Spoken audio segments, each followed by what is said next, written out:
Thank you, Senator Durbin. I've got to lower the mic now for myself. Hi, everyone. I'm Emily Lieberman.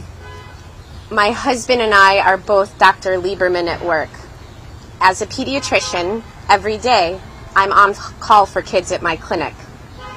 But today we stand before America in front of our nation's capital because being on call for kids at work is no longer enough.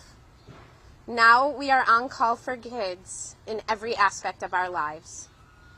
After July 4th of 2022, I realized that even I, a pediatrician by training, do not have the power to keep my children safe. On that day, the most patriotic day of the year, our family attended the Highland Park Independence Day Parade.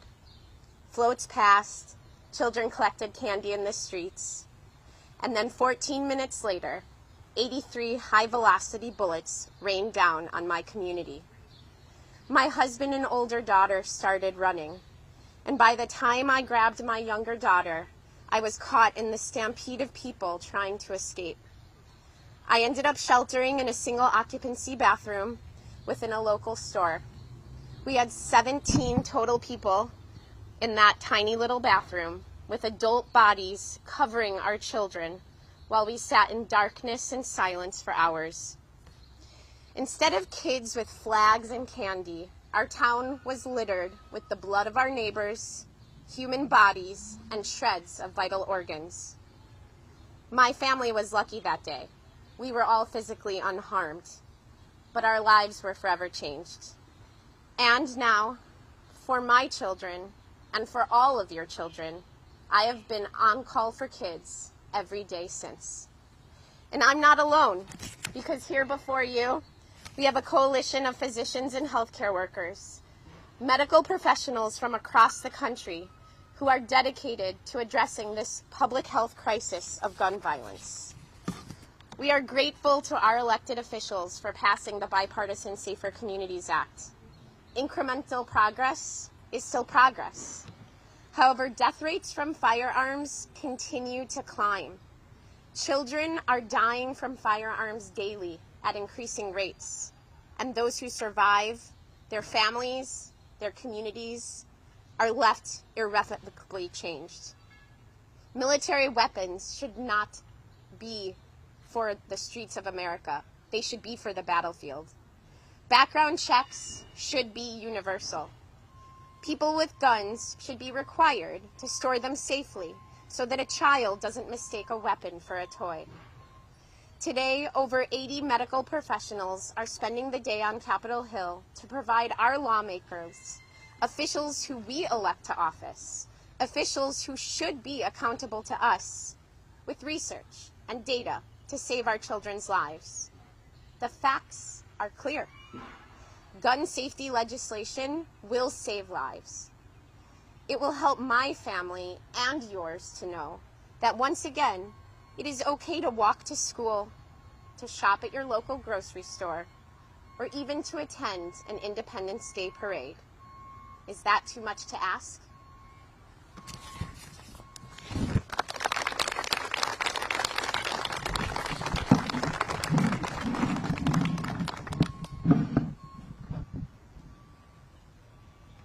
Thank you. Thank you, Emily. I stand before you today as a father and surgeon alongside my wife, a pediatrician and organizer, as well as this incredible group of advocates on call for kids, because it should never be too much to ask our elected officials to keep our families and our communities safe. We have a history in America of protecting children. For centuries, the leading cause of death in children was communicable illness. We addressed infectious disease through sanitation processes, hand washing, vaccines, and more.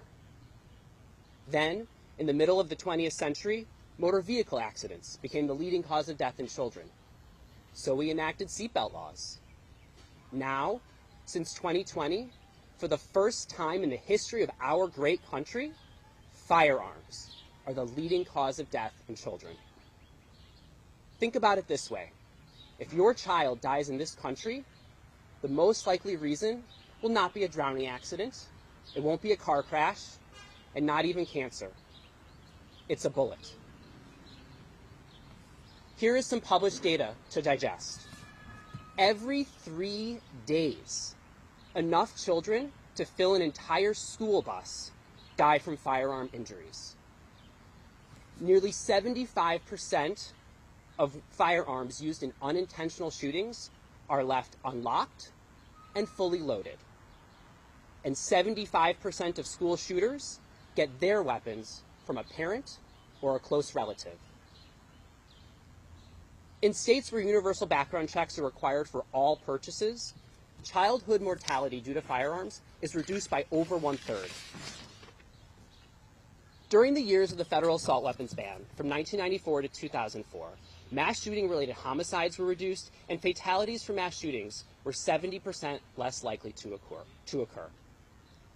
The Bipartisan Safer Communities Act was the most important law to address gun safety in our country in the past 30 years, but it must be just the first step. Kids are dying every single day, and those who live in poverty or are in historically marginalized communities are dying at a much higher rate than their peers. Black children are more than 10 times likely to die by firearm homicide, and Alaska Native and American Indian children are more than 3 times likely to die by suicide. We need a safe storage law to keep our children safe from weapons in their own homes. We need universal background checks to help keep dangerous weapons out of the hands of dangerous people. And we need a law to keep military weapons off our streets. Together, it is our Hippocratic oath to prevent harm. We are carrying out that oath by advocating for gun safety, and we are carrying out that oath as On Call for Kids today and every day.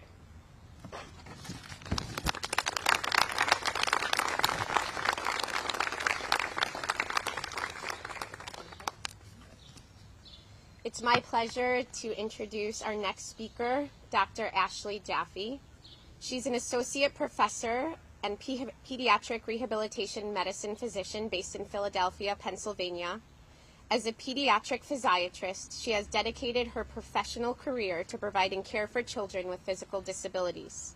She commonly cared for children with morbidity from firearms, including traumatic brain injuries and spinal cord injuries. However, her narrative took a profound turn on July 4th of 2022 when she herself became a victim of gun violence. Today, she will candidly share her journey from physician caretaker to patient and survivor.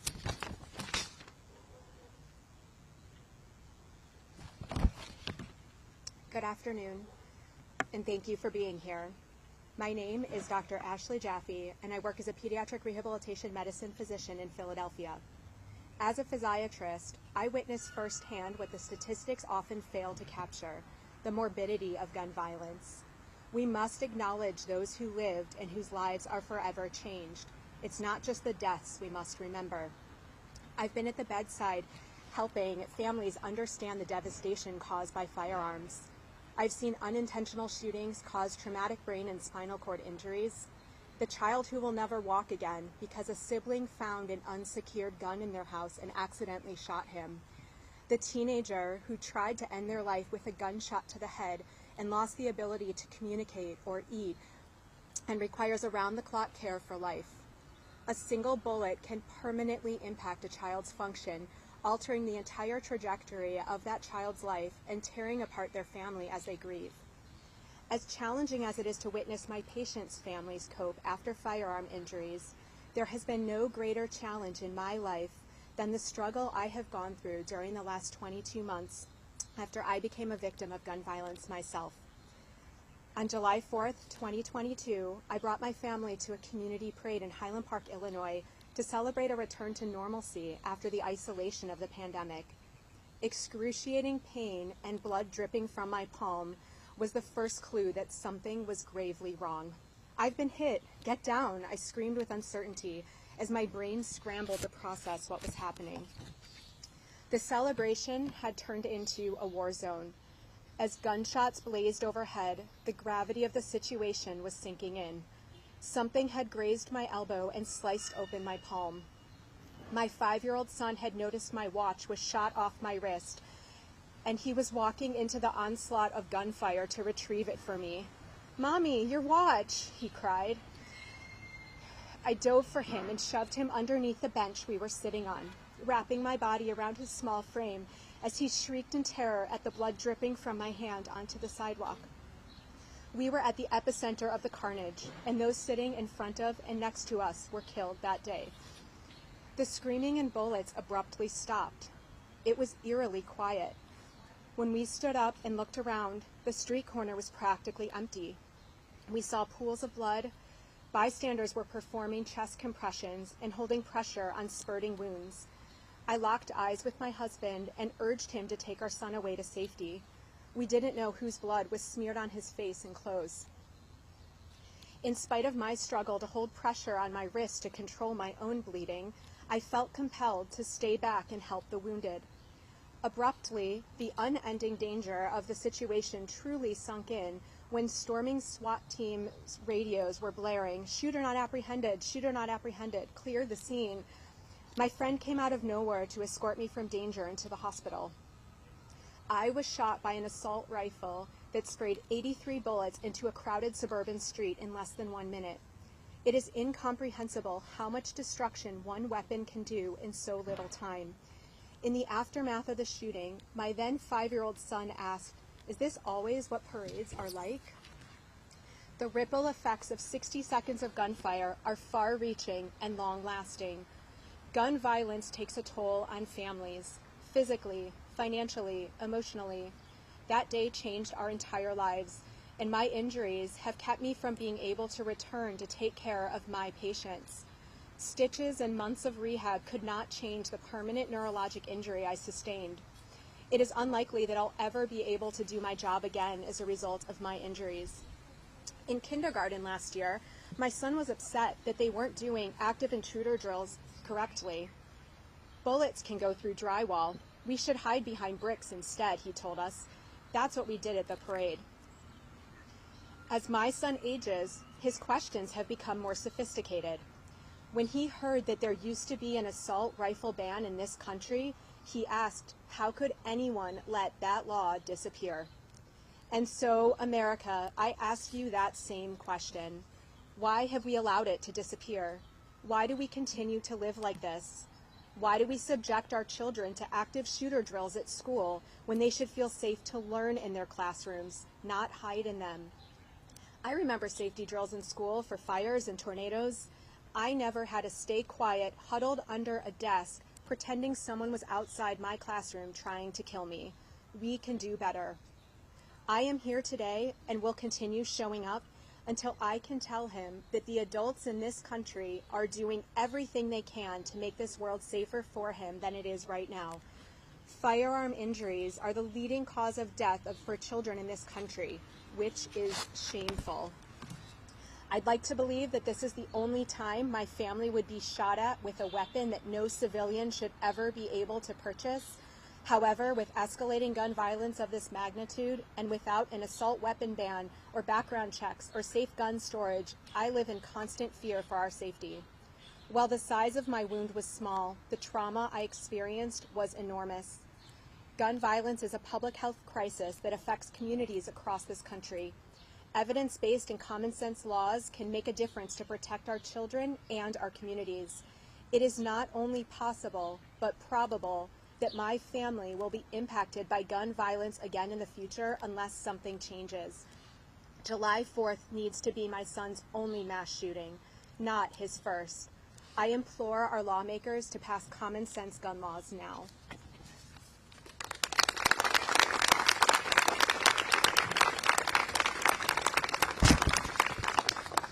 Thank you for that very heartfelt speech. I'd now like to introduce Dr. Nicole King. She's a critical care anesthesiologist who works in Cincinnati, Ohio. She's originally from Kansas City, Missouri, and currently lives in Kentucky. She completed medical training at the Naval Medical Center in San Diego, and she then spent 10 years in the U.S. Navy. She was honorably discharged as lieutenant commander. She joins us today to share her veteran's perspective on the gun violence epidemic in America.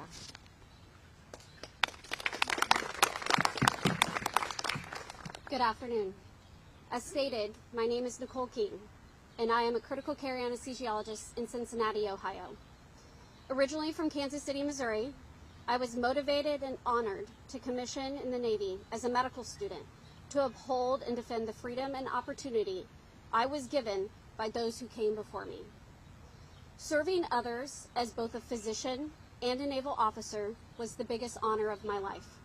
The people, the camaraderie, the dedication to the mission, the promise that the person next to you would do as much for you as you would do for them, created a community of support and dedication unknown by many civilians.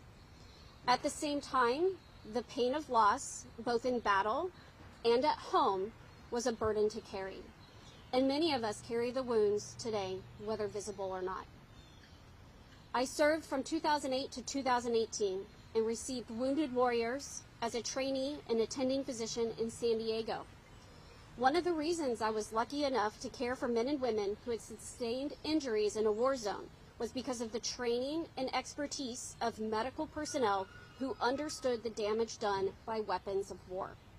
Weapons meant to kill. Weapons designed, sold, and carried by military forces across the globe to kill humans as quickly as possible. These same weapons are now rebranded and sold to civilians who think carrying a weapon of war implies and bolsters their facade of service. But there is nothing heroic about the use of these weapons specifically to slaughter and maim adults and children. Americans who are attempting to enjoy the freedom and opportunity we promise them by putting on our uniform. They deserve better. They deserve to live in a country that regulates semi-automatic assault weapons. We can do better. Additionally, I understand the importance of gun ownership to many, including my own family. The foundation of this right is deeply held by many, and I am not ignorant to the historical precedent and inherent need to protect oneself in the face of tyranny as a reason to defend a right to gun ownership.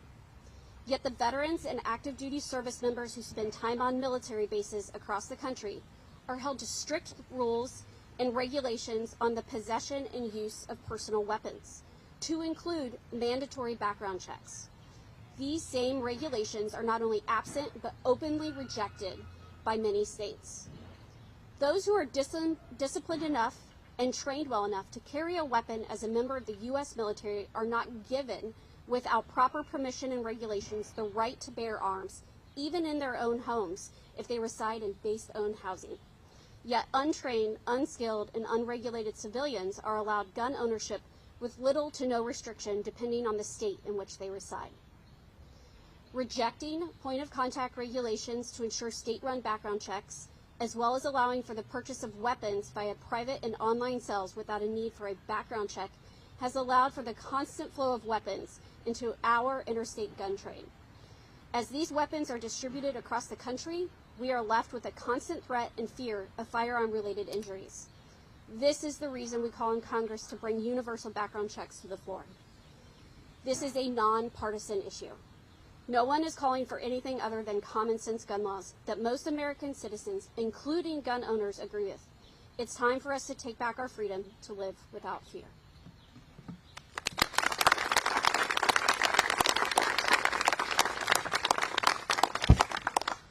Thank you, Dr. King. We'd now like to introduce Dr. Sophia Chowdhury. She's a pediatric emergency medicine physician and assistant professor in Atlanta, Georgia. She's also a co-chair for the Violence Prevention Task Force for the Pediatric Injury Prevention Research Center at her institution. She completed a Health Policy Scholars Fellowship program through the Academic Pediatric Association. Dr. Chowdhury has co-authored multiple publications on the impact of firearm injuries on children and teens, including not only financial costs and physical health, but also mental health and disparities in access to continued care.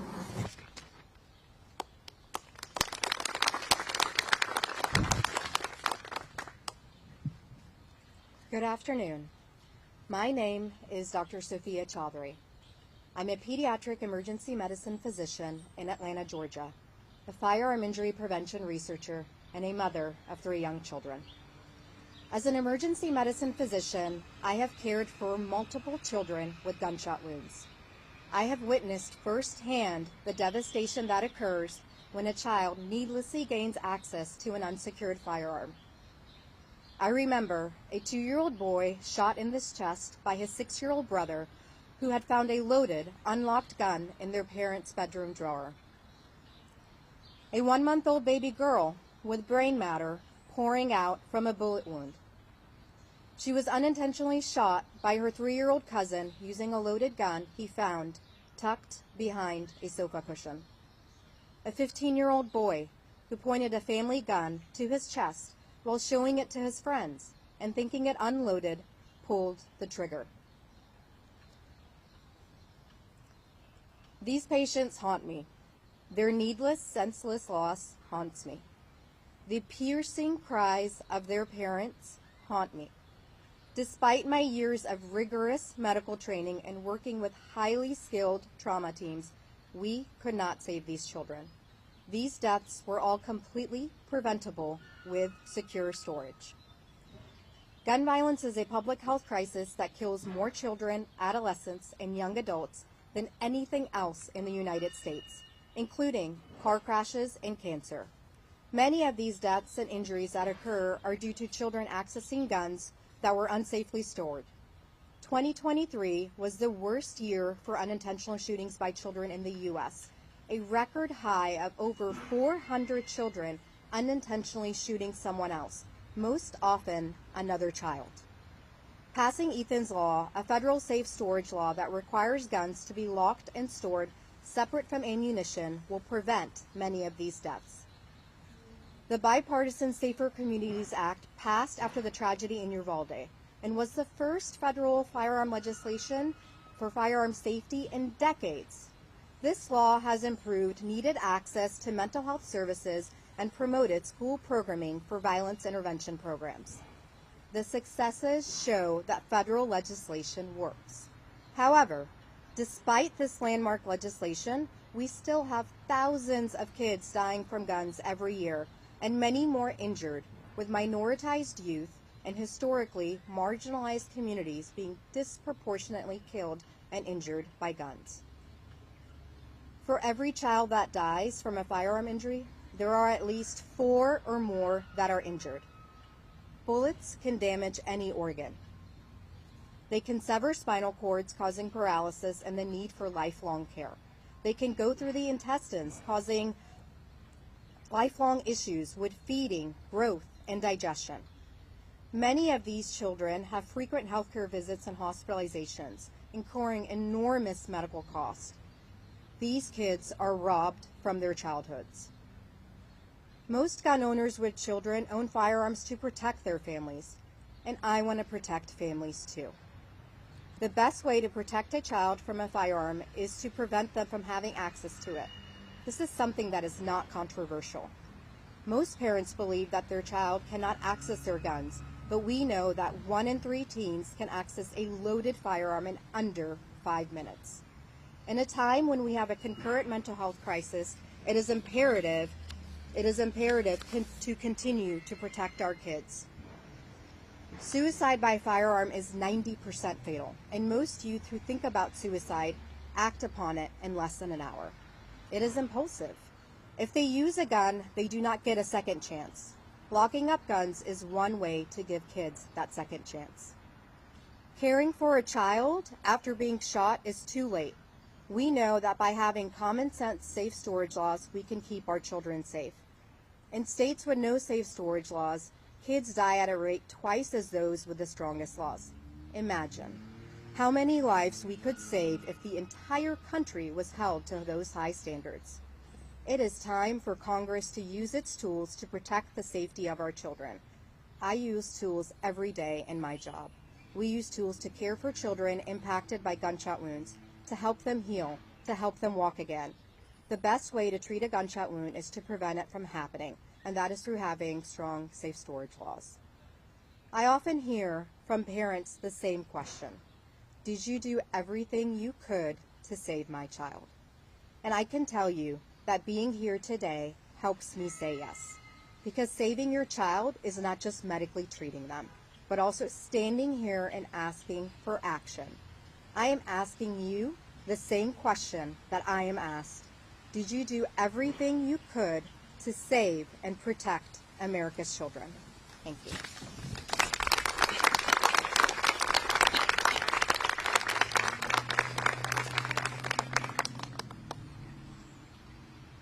We are currently waiting for Senator Murphy, who should hopefully be here within the next 5 minutes.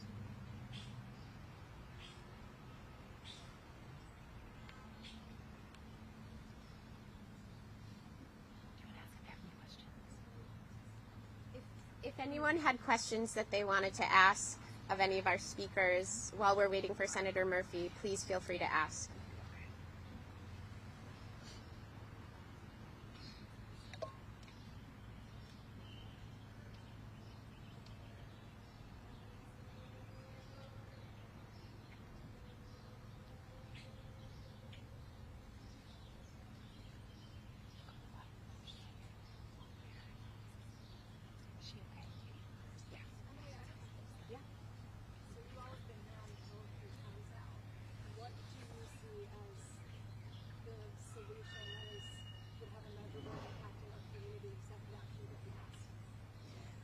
I think that at this time there are a couple solutions that could actually happen. I want to start with a shout out to Senator Heinrich's outstanding new bill, the Go Safe Act. That really has some bipartisan potential, specifically because of the buyback program and the focus on the firearm itself and the mechanisms. I think that if we could gain more co-sponsorship there could be a lot of bipartisan potential to save lives. Because as we've shown you today, even from a veteran's perspective, these weapons of war do not belong on the streets of civilians, and physicians cannot cure the wounds inflicted by these injuries. I would also say that for secure storage, that is also something that our government should be able to pass. In addition to background checks, it's really important that everyone understands that all three bills are things that most Americans want. Whether you're a gun owner or not, most Americans want all three of these passed. So it's only in these walls that this becomes political. It's not for most Americans. And while we want all three bills passed more than anything, my personal plight also is to get weapons of war out of the hand of civilians. And at this time, I'll have my husband. It is now a privilege to introduce our final speaker. Senator Chris Murphy is the junior United States Senator from Connecticut. The Sandy Hook Elementary School shooting occurred within the senator's House district at the end of his term after winning the 2012 United States Senate election. In the aftermath of the shooting and nearly every day since the tragedy, he has dedicated his career to gun safety legislation. His tireless work has resulted in the end of the ban on gun violence research at the CDC and the successful negotiation of the Bipartisan Safer Communities Act. With great admiration, Senator Chris Murphy.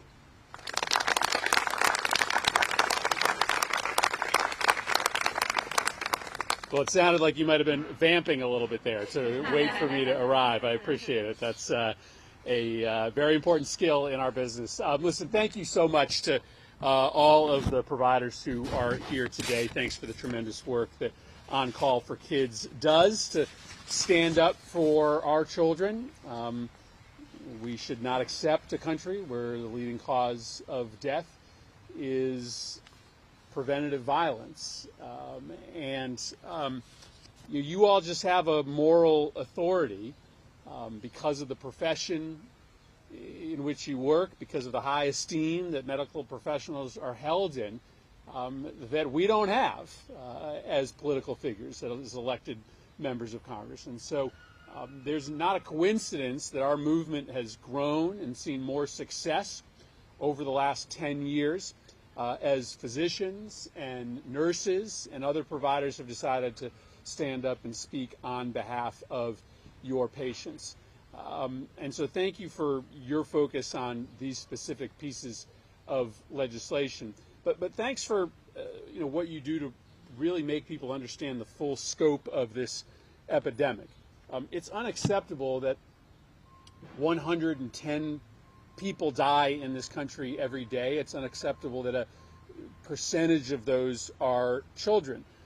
But I live in one of the more violence-prone neighborhoods in Connecticut. I live just south of downtown on the edge of the south end of Hartford. And I hear the sirens whizzing by my house every night. I live just a stone's throw away from Hartford Hospital, a trauma center that's taking care of these gunshot wound victims. And so I know exactly what's going on every night in my neighborhood. I have a group of kids, a group of middle school students who are kind of like my neighborhood kitchen cabinet. And so I meet with these kids as often as I can. I try to do it every month. I tend to probably get to them every 6 weeks. And we sit down at their school, their middle school, it's right down the street from me, and we just talk about what they care about. And I always remind people that those kids in the south end of Hartford view school as the safe place, right? We have this image of kids being most at risk when they're in a school. But for kids who grow up in neighborhoods with high rates of violence, the school is the safe place. It's outside the school that they worry about. You drive around my neighborhood on a weekday afternoon, statistically, I know there are thousands of kids in my neighborhood, but you don't see them because their parents or their caretakers tell them when school is over, you walk straight home, you go inside, and you lock the door until I come home. And maybe when I come home, we'll go out together. We are losing a generation of children in this country to the trauma of gun violence as they experience it, even though they never get shot. Because the fear that they have to live with every day is literally corrupting these kids' brains, making it unable for them to learn. The first time I sat down with these kids, the first thing they wanted to talk to me about was the walk to and from school and how scared they were single day. How do we accept that as the most powerful, most affluent nation in the world? That there are millions of children in this country who fear for their life, not just in school, but walking to and from school. How do we live with ourselves when we know what to do to change that reality? It's no mystery.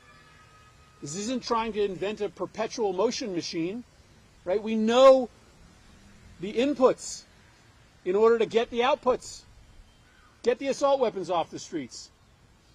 Universal background checks.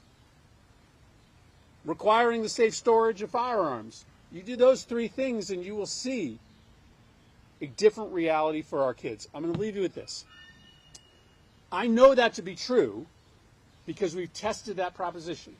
With your help, 2 years ago, almost to the day, we passed the Bipartisan Safer Communities Act, the first significant anti-gun violence bill in 30 years. 30 years, the gun industry owned that building, and because of you and many others, you took it back. So today we have the chance to pass legislation that saves people's lives. 2 years ago, we passed the Bipartisan Safer Communities Act. My neighborhood is still a violent place, but in the first year after we passed that bill, urban gun violence rates dropped 12%, the biggest drop, one-year drop in the history of the country.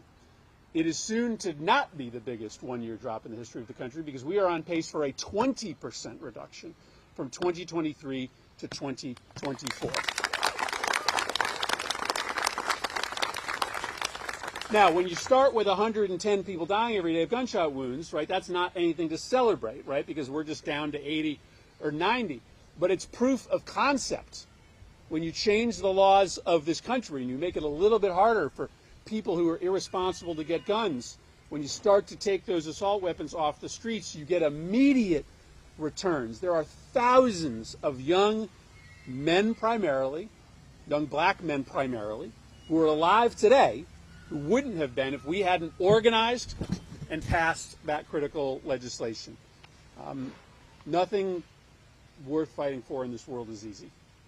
No political movement that you read about in the history books succeeded the first or the second or the third or the fourth time. The only successful political change movements that make the history books are those that were so convinced of the righteousness of their cause that they did not let failure after failure dissuade them, that they knew that they were right They knew that people would come around. They didn't accept anything except for total victory. When it comes to the health and safety of our kids, that is the line that we draw in the sand. Thank you to all of you for being here to make this reality a safer, more loving country with safe communities, with safe schools, with safe commutes to school for our kids a reality. Thanks for letting me join you here today.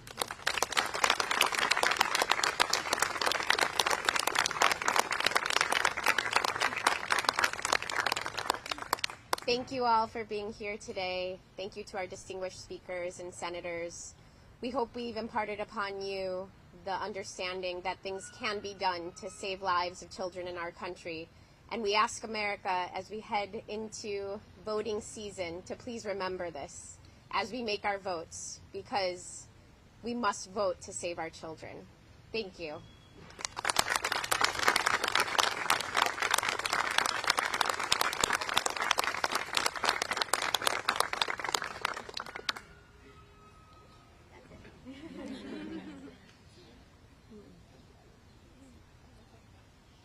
Do we get a picture, Emily? We need to get a picture of everyone. Yes. Thank you. Physicians and healthcare workers, if we could get a photo of the whole group, please. Whether you have a white coat or not, if we could get a whole group shot. I was like, I'm leaving a gap right in the front. Yes, anywhere. I'd like to also acknowledge Dr. Okay, I'd like to acknowledge Dr. Sheena McKenzie and the entire Gupta family for making such a generous donation that it allowed us to do this, so thank you. Sheena's parents Yes. are both physicians. Yes. So they're behind us as well. And Sheena was also at Highland Park and treated victims of that. All right. Who's taking the photo? Here. I don't want to cover you up. Yes, you get right in there. Oh, okay, there you go. Good. And then everyone else get close. Oh my God, I'm giving up the button. I'm not. He's in the blue shirt. He's so familiar. I don't know. He's so, I know. Yeah, because otherwise it's like Too awkward. He sounds awesome.